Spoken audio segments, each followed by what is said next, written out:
Tyler Guyton, first round pick. Called it 2 years ago. Felt very vindicated. But Yeah. he goes 29th overall to the Dallas Cowboys. I mean, just what a feeling that had to be for Guyton. And one thing that I loved, a lot of these guys, for whatever reason, they try to stay calm. They try to act like it's not that big of a deal. It's clearly a special moment. I loved how Guyton reacted. I loved how everyone in the room reacted. He was so excited, and he should be, because it's a really interesting landing spot for him, and I can't wait to see where they play him. I think a lot will depend on what they're going to do with Tyler Smith, who was really good at left guard for him last season. I, Guyton is a left tackle athlete. He is a good enough athlete to play left tackle in the National Football League. But I always thought he looked more comfortable at right tackle. Mhm. I thought he just looked more natural, more fluid at the right tackle spot. And a big part of me hopes they start him at right tackle, because, Ted, when you think about an ideal situation for a rookie offensive tackle to get thrown in, when you get thrown into the fire as a rookie and you're going to have to start at tackle, starting next to Zach Martin, one of the best guards to ever play the game, is a pretty damn good situation. So I think that would be fantastic. Now, if it's Guyton and Tyler Smith on the left side of that line, watch out, man. That would be extremely fun to watch as well. But it feels like a great landing spot for Guyton. I'm thrilled for him, man. No, you're right. And it is funny that the picture of him getting the pick where he's looking down is like, that's what it should look like. You won the lottery, right? And that's what the picture looked like. That was awesome. Yeah, it's interesting. Just whenever you were talking about left and right tackle, it's not the same, but at least there's some similarities playing tackle on punt team. Like for me, I was always way more comfortable, which I'm a right-handed, right foot, playing right tackle. It syncs up better for being a right-handed person. Whenever you're playing left tackle, the steps with your right foot up and your left back, it feels weird. Does it feel that way to you? The best way I can describe it, I think, because some people say, why is it not? Well, it's not. It can't be that hard to just flip back and forth. It is. Think of, most people are right-handed. Think of having to wipe your butt after you go to the bathroom with your left hand. That's kind of the different, like, especially for these guys that have played one side for a long, long time. The other side can feel very unnatural. Now, I'm sure Guyton's going to be fine either way, but that's kind of the best way to describe it. It just Yeah. feels a little strange. You can do it. You're capable of doing it, but you need to do it quite a few times over a long period of time. Mhm. You got to get the reps in, Ted. That's Yeah. that's that's what it comes down to. It feels like, as a right-handed person playing on the right side, is like the natural side, and the I, left side is kind of a little more unnatural to me. I could be wrong on that, but my, I always felt more comfortable on the left side. really, okay. Yeah. And it's strange, because if you hand me a basketball, and we are just going off the rails here, but if you hand me a basketball, like, I will dribble it initially with my left hand. Huh. And so I don't know if that has something to do with it. I'm right-handed, right-handed, do everything right-handed, but feel very comfortable using my left hand. So I don't know, but it's also, they started me at left guard. So it was the first pattern I That's established. So it well, always I felt more natural from that point on. I think that the Cowboys, it was a great pick anyways, Way to get us back, because man. Way to go. Good. That is elite podcasting. Let's go. I it was a really deep tackle draft, but we talked about how Guyton is still, compared to a lot of these guys, like raw to some degree. Like he still is somewhat inexperienced. So to be able to get him in the position they did, like I guess what I'm saying is like a typical year where there's not like 7 or 8 first round tackles taken, he probably goes a lot higher. And they were able to even trade back and still get him at that spot. I don't know. I feel like it's a home run for the Cowboys. Did you see what Jerry Jones said? See the Yeah, quote? yeah, This is a sexy pick for an offensive lineman because he's got a lot of upside. And it's true. yeah. I believe when you look at the tackle class, Guyton's got the highest ceiling of every guy. Like Joe All is a really, really, really good player right now, but Guyton's got the highest ceiling. And it's because of some of that inexperience when it comes to playing the position. I really think his biggest focus needs to just be getting stronger. Yeah. They wanted to talk about his hands and his feet on the broadcast, and I'm sitting there going, I've watched every snap this guy has played, probably 4 or 5 times the last couple of seasons. The number one issue is he needs to get stronger. That's it. Hey, and this goes for pretty much every position. The stronger you get, like the more room you buy yourself is on all the technique stuff. Like if you're not strong, you have to be perfect technique. The stronger you get, the more those things can slip a little bit. I mean, obviously you'd like to be dialed in on all of it, but it'll buy him a little bit of wiggle room. I know there's going to be some people out there that say, well, if Guyton would have come back for a year, he probably would have been a top 10 pick. I agree with that. I'm not going to tell you you're wrong, but it's hard to say the guy didn't make the right choice when he ends up being a first round pick and he ends up going to a really good situation like the one he's landed in Dallas. So, yeah, if he would have played one more season at Oklahoma, do I think that Bill Bedenbaugh would have developed him even more, and he would have been possibly, hell, he could have been a top 5 pick. He could have been the first tackle off the board in the 2025 draft. But there's a risk reward with all that, man. And he made his decision. He ends up going in the first round. He ends up with the Dallas Cowboys. It's hard to say he made the wrong decision, man. I think that ultimately you're a first rounder and you're on America's team. So I don't really know if he's ever gonna, even if he's gonna spend a single moment the rest of his life going, you know what, maybe I should have played another season of college football. I don't think that's gonna cross his mind very often, if at all. Well, and you mentioned it right out of the gate, possibly playing right next to Zach Martin. You know, that that is, I mean, situations matter. And to say that if he went next year top 10 to, I don't know, Cleveland, let's say, the situation may not be the same. And you may get more money, but, things just tend to work out differently. Hopefully, this works out really well for him, turns into a really long career. Of course, I would have rather had him, going into this season, but, this is built in to college football. When you have guys that are first round draft pick capable, rarely are they going to stay on your football team. And, you just have to build in that whenever they're first round ready, they're going to be gone. And that's the case here.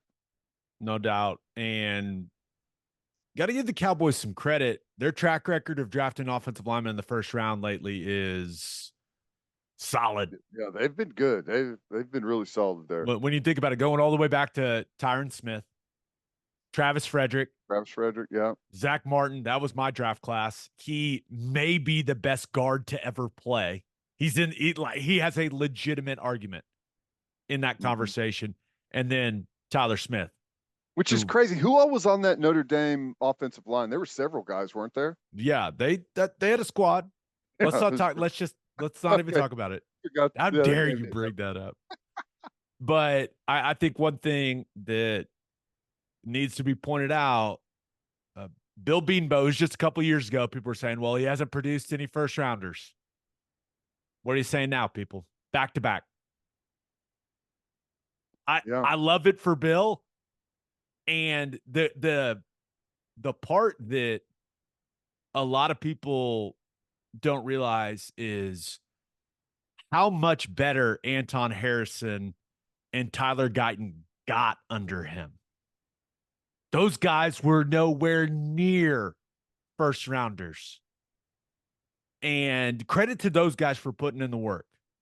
On the field, off the field, in the weight room with Schmitty, all that stuff. But getting those guys who, were very raw technically, getting them to this point, and for those guys to be first round picks, like Bill Bedenbaugh deserves a ton of credit. He doesn't deserve all the credit, right? Those guys deserve most of the credit for putting the work in. But for Bedenbaugh to take those two guys in particular, who had the measurables, had the raw materials, if you will, and to turn them into what they became, it shows what a great football coach he is. Well, tackle is one of, if not the most difficult positions in all of football to play. With the way the sport has changed and morphed, with the well, they've always put the freaks out there on the edge that you've had to block, but it's just become even more so. The technique involved, like you have to be massive, you have to be athletic as hell, you have to be smart, you have to be tough. It's hard to stay healthy. Like, there's a lot to it. And he's had 4 tackles drafted in 2 years. That's number one. Like, that's impressive to get those guys to the NFL, but to get guys ready to play that quickly, that much turnover, and to be able to pump good players out like that, like, I don't know that you can say enough about how difficult that is as a coach. Meanwhile, coaching 2 guards and a center as well. Like, it's really impressive what he's done. And you'd like to have a tackle for 3 years or 4 years, right? To be able to watch that guy develop and grow the entire time and build. And he's had to churn them out like nothing here recently. It's been difficult. And 3 of those guys are transfers. Yeah. Going back to Wanya Morris last year when he was drafted, transfer. Guyton was a transfer.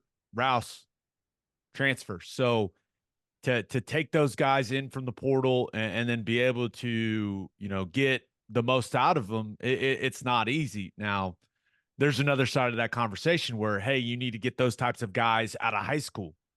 Mm-hmm. And then just imagine what Bill Bedenbaugh could do with those types of guys. But he's a really good football coach. And it is not an accident that OU offensive linemen keep getting drafted. Speaking of which, Walter Rouse, first pick of the 6th round to the Minnesota VIkings. Ted, I'm just so happy for this guy.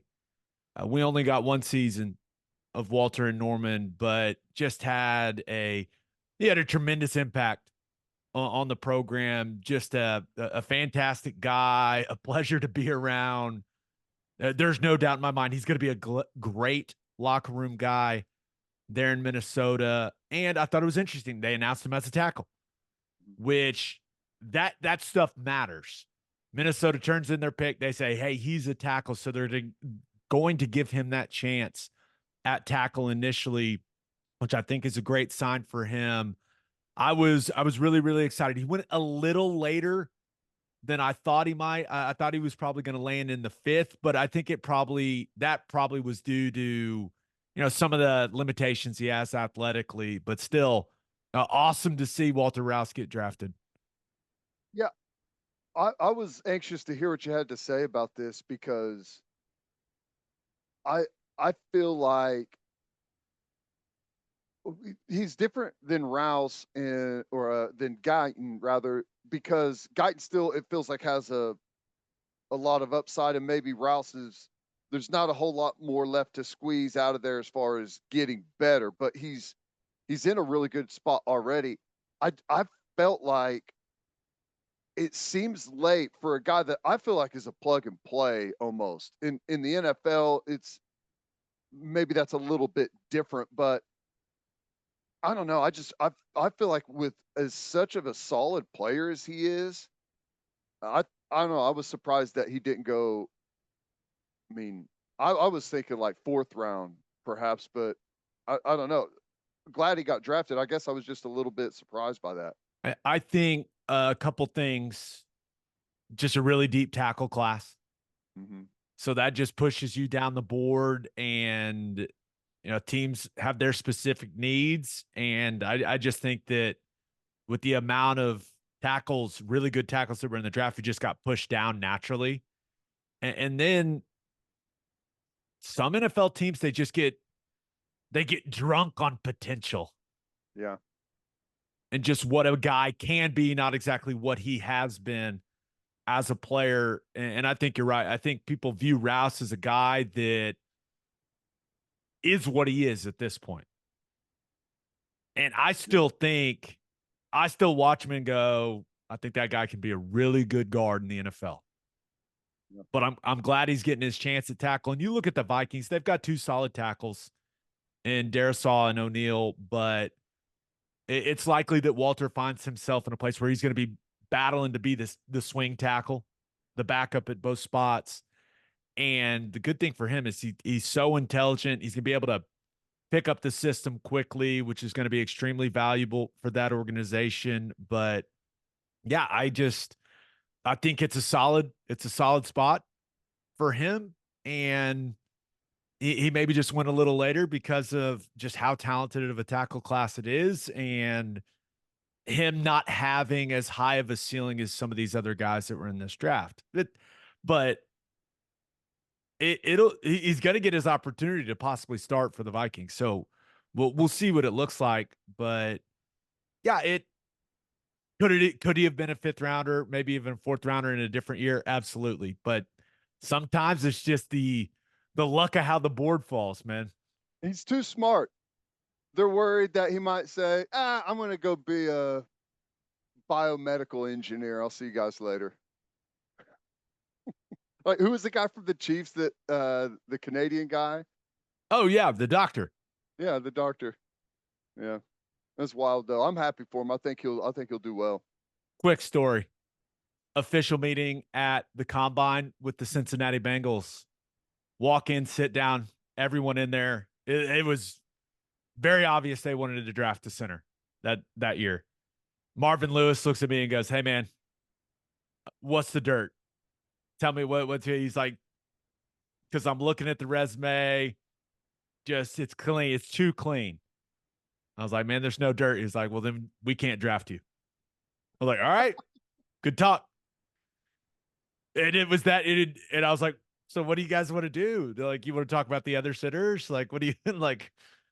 What do we do for the rest of this?" Yeah, and so Yeah, we watched tapes. We watched tape of the other guys, and I told him what I thought. Well, I had a similar deal. Jack Del Rio, he was with Jacksonville at the time, and I came in, sat down, and he was like kind of like flipping through the papers. He's like, "Have you ever been arrested?" I was like, "No." And in my mind, I was thinking, not technically, but he's like, "No fights, no bar fights or anything." I was like, "Did he hear something? Like, is he backing me into a corner here?" And I was like, "No." He's like, "What kind of linebacker doesn't get in fights?" And I was like, "A guy that doesn't want to get suspended, wants to play in every game."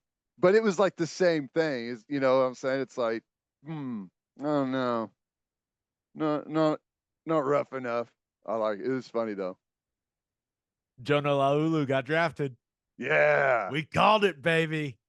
Gets taken in the 7th round by the Indianapolis COlts. Did you see the clip of the phone call with I Indy's didn't. GM Chris Ballard? he calls him, and basically Laulu was like, "Hey man, this isn't a prank call, is it?"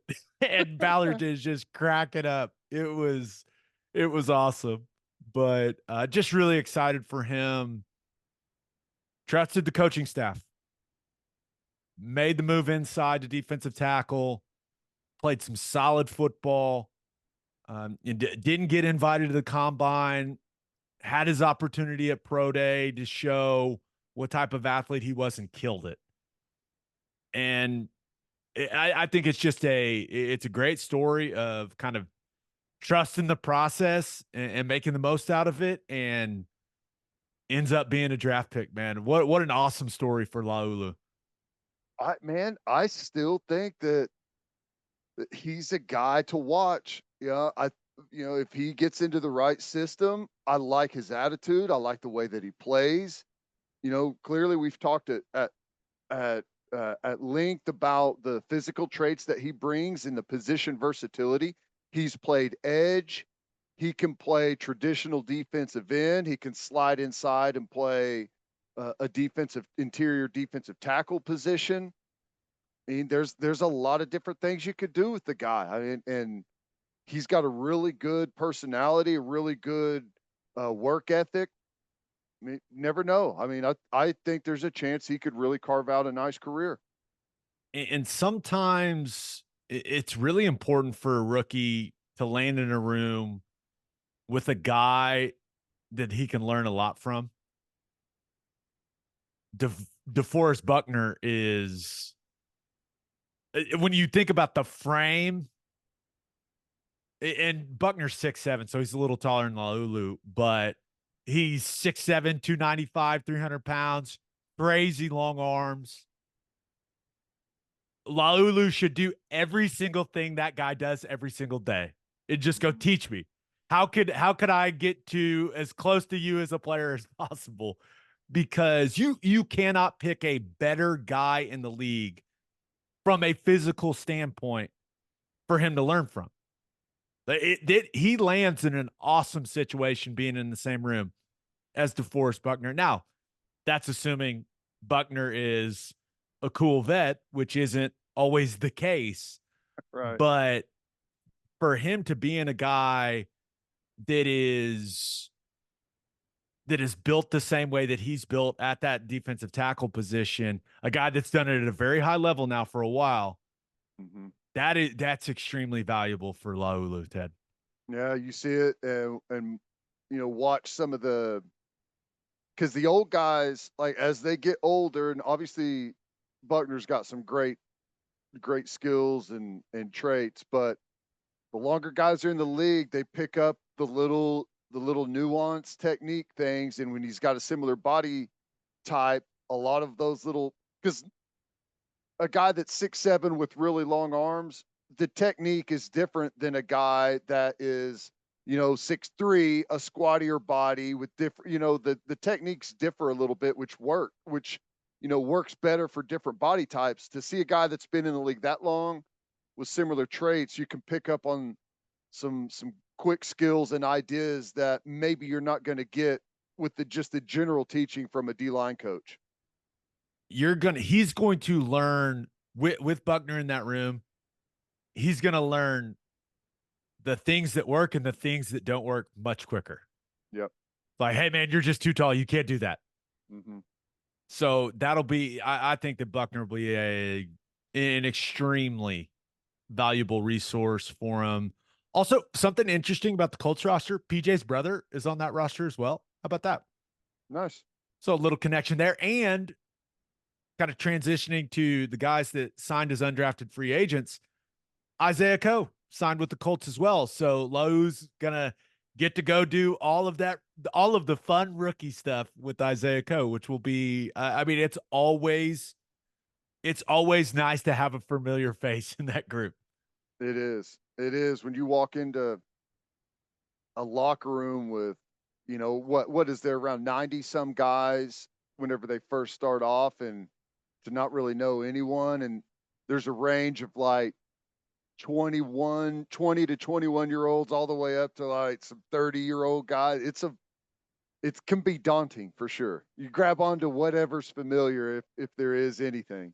Yeah, no doubt about it. Now, looking at some of the other guys that signed as undrafted free agents, McKade Mettauer, Kansas City Chief. That is awesome. Andrew Raym signed with the Carolina Panthers. Rondell Bothroyd with the Buffalo Bills. And then Drake Stoops didn't get drafted, Ted, but lands in a very interesting situation. Signs with the LA Rams, and can't you just see Sean McVay falling in love with him? Yeah. Yeah, I can. Gets to learn from Cooper Kupp and Sean McVay. If there's one guy that's going to fall in love with Drake Stoops in the National Football League, I feel like it's Sean McVay. So I think it's an awesome opportunity for Drake. Yeah. And I talked to Drake last week, and he was up at OU doing some workout stuff. And the Rams were one of the teams that he had mentioned that they had talked to about possibly signing as a free agent there. And I think it's a great opportunity. You know, I think Sean McVay's offense it's really good. He's super detailed. He's had all kinds of different body types and different types of players play for him, and I think he's one of the better guys at designing stuff for specific players that they've got. So yeah, I think it's a great opportunity for sure. Raym's situation in Carolina is interesting as well. Clearly, I know he got to be extremely disappointed going undrafted. Not a good feeling. But the Panthers moved Austin Corbett to center. And guy's been a guard, has been a good guard, but he's also back-to-back season-ending knee injuries. So I'm sure Raym and his agent looked at that situation and went, you know what? Got a chance here. So we'll see how that ends up shaking out for Raym. And then McKade Mettauer, if he can make the Chiefs practice squad, that's a massive success with how loaded they are at the interior offensive line spots. Yeah. I mean, you think about it, they got Tooney, they got Creed, they got Trey Smith. They drafted 2 interior guys in the 5th and 7th round this year. So it's an uphill battle for Mettauer, but hey, at least you get the opportunity, man. Can't ask for much more than that. Yeah, and it'll be good there with a veteran team, veteran offensive line. Should be plenty of rotation in the preseason and get a chance to go up against some other teams, perform well, and that's the best spot for guys in this situation because it's basically like it's almost like another round of draft stuff whenever you talk about the preseason, because it's a chance it's like the Senior Bowl all over again. You get to perform against some other guys and hopefully, catch someone's attention on your film playing against the big boys. So be a good chance.